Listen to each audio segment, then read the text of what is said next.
crazy. I was reading Future of the Mind, and I think I might have mentioned, like, when I was having an argument about the neurons, that there's a billion neurons in the brain, and there are 100 billion, which is close to the amount that's in our universe, but I mean, galaxy. So, and I mean, shit. I mean, that's the thing about it. You got to be able to be willing to make mistakes in order to get to, what I'm saying, the facts.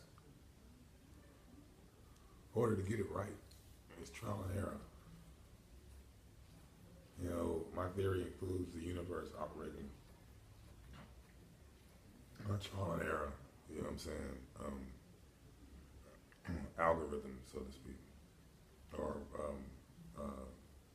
trial and error algorithm, or within trial and error parameters, in order to achieve his goals in relationship to the extinction of the dinosaur as not being a viable conduit or means to achieve the universal goal. The universal goal, I believe, is to gather information in order to further the pursuit of logic, and that there is a logical component that is that stems all, and an awareness that stems all the way back down to the informational aspect of the universe. And the foundation of the universe is information. Is that information aware of itself? It has to be aware of itself. I mean, is that information conscious, and is it aware of itself? And does it achieve different levels or different dimensions of realization in its pursuit of self-realization? And is this the fourth of three-dimensional perceptions in pursuit of self-realization? And I mean, that's the Hare Krishna, the cornerstone of Hare Krishna concept, or Swami Prabhupada's philosophy was self-realization. That it's only in self-realization that humans achieve liberation from karma, which is in the same line of Siddhartha Gautama in relationship to the use of the Dharma for the purpose of alleviating suffering, is the fulfilled desire, and the ultimate desire is, and the means to alleviate the entanglement of karma is self-realization. And I guess that's the kind of center of the Christognostic theory as far as human agency is concerned. Now, the universe itself will conspire with human agency in order to achieve this ultimate goal as it aligns with the ultimate goal of nature. Nature's ultimate goal, or the cognitive aspect of nature, which is, and when I say that information, knowledge is the foundation of all things in existence, it had to be born. Knowledge had to be born. There is a cipher to born. The cipher has to start with the outward mind has to have a feminine principle, and the inward thought has to have the masculine principle. And it is necessary for, even though the seed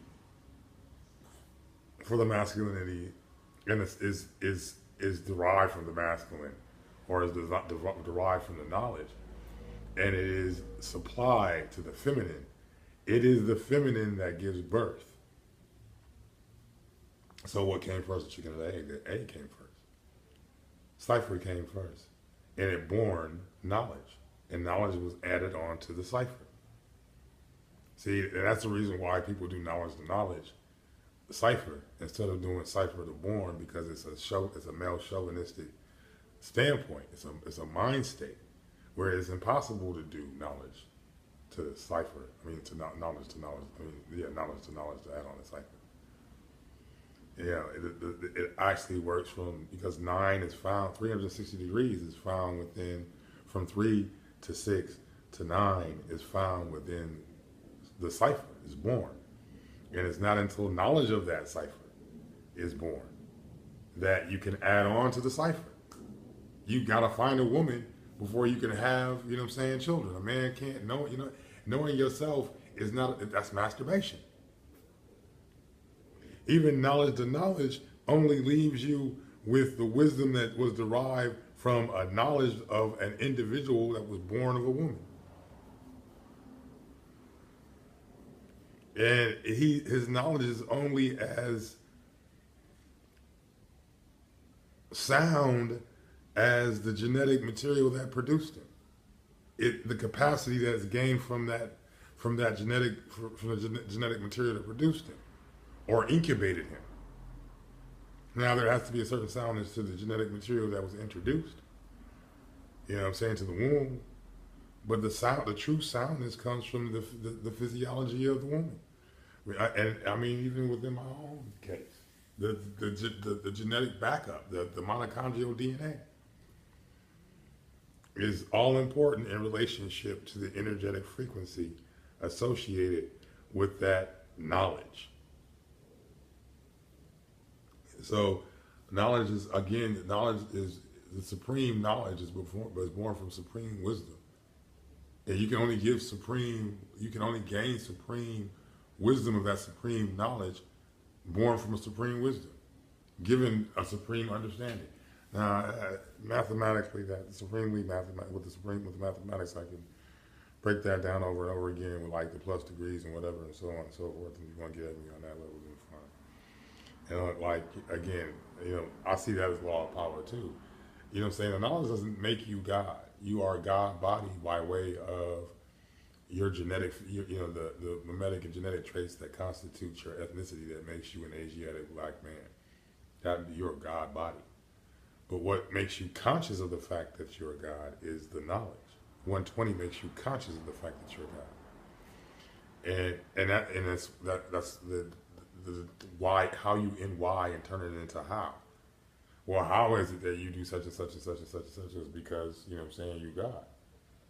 Or I God in relationship. Like when I first got into the when I was young in the mathematics, people would always be like, well, if you're God, why can't you, you know what I'm saying, make the sun rise and make the sun set?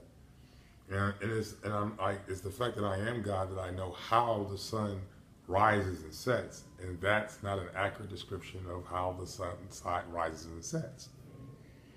It took a period of maturity from being young God to old God, you know what I'm saying, or older God or OG. You know what I'm saying?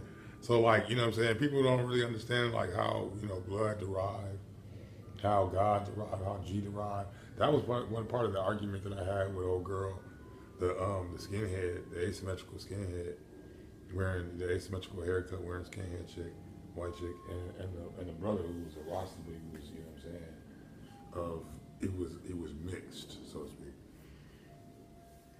And one of the things was how we start misutilizing the word G and the mimetic breakup, trying to take the oppressor out of the context, out of the equation. You know what I'm saying? That's what white folks will do. They'll try, and even black folks will have this argument with you where they want to take the oppressor out of the equation. Now, if you're going to have this conversation with the oppressor in the equation, we can have that. But if you're trying to exclude the oppressor from the equation, then we can't really have a conversation. And no, if I don't even directly speak of the oppressor as a part of the equation in a particular circumstances or a particular condition that black people or a particular practice that black people engage in, know that the oppressor is always a part of the equation in relationship to my discussion. That there is always an ongoing oppression that cannot be excluded in relationship to this behavior. However, that does not excuse our responsibility in relationship to recognizing that this behavior is derived from is directly derived from our oppression, but that we have a control, because it's just psychological now. But it's always been psychological. We have a volitional capacity, a volitional faculty, in order to choose to no longer be psychologically oppressed, to whatever degree. And then understand that the more that we decide as a group to no longer engage in the psychological, to engage in in the conspiracy of our psychological oppression, therefore our systematic oppression, that we alleviate that oppression.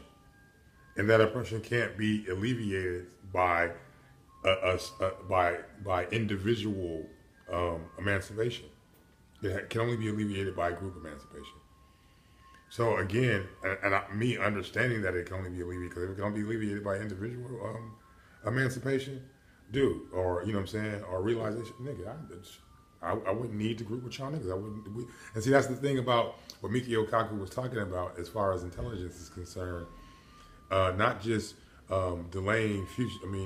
Delaying short-term gratification. It's the ability to cooperate, and that's one of the things. I mean, as far as our group cohesiveness is, and that's Yolam's theory. As far as our group cohesiveness is concerned, we lack the interpersonal intelligence needed for group cohesiveness, and that is unity. And there are psychological boundaries or barriers that exist that keep us from engaging in the interpersonal or even acquiring the interpersonal cognitive capacity to engage in cooperation with one another. So, I mean, this is a deep, systematic issue, psychological, not spiritual.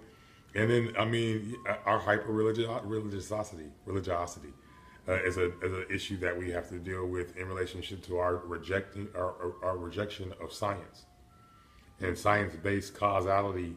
That's low self-esteem. That's that pseudo self-esteem concept in relationship to group, not individual, but you have to see that self-esteem working in a group dynamic. And we don't understand how it works within a group dynamic, but we do understand. And me and Leah are actually working on methods in order to alleviate the psychological damage that hampers, you know, bringing the interpersonal learning that's necessary for the strengthening the cohesion, the cooperation of our group dynamic. And I kind of get excited because it's time, like, you know, I think of, like, you know, real big problems and shit. Like, hey, man, a time-space theory of everything in relationship to it matching with, you know what I'm saying, the visible space, you know what I'm saying, model is a difficult task, you know, mentally speaking. It's Herculean, or however you pronounce that, in relationship to task. And so this is a momentous or a, you know what I'm saying, humongous task of bringing, you know, the high entropy thing, you know what I'm saying? But high entropy is also the grounds for work. So it's like nature has given this great opportunity for work, you know what I'm saying, as a people, that, you know, other peoples are pretty much cemented in generations of tradition in relationship to what they conceive as their cultural expression. We as a people are pretty much like, wow, we have this subculture, but we don't really have, I mean, that is a pseudo reflection or an actual reflection of our actual culture. And that we can actually look into this pseudo culture and start developing a more authentic culture from it, lowering the entropy of it, bringing it to a homeostasis. Instead of like lowering the entropy to the point that it's disorganized, recognizing the disorder and recognizing the ability to bring the disorder to a more harmonious state of order. You know what I'm saying? Lowering the entropy, but not, you know what I'm saying, lowering it to the point of where we're entangled again, but there's a sense of entanglement because we're entangled in this Maya representation of possibilities. You know what I'm saying? The entanglement of these particles again. And like I was saying beforehand, particle entanglement, you know, spooky entanglement at a distance and so on and so forth. The information that's being communicated between two particles, no matter how far apart those particles are in time and space, they'll still communicate as they did when that communication was first initiated. And that's Maya. You know what I'm saying? That's the basis of why certain aspects, certain configurations, and certain substances, you know what I'm saying, likes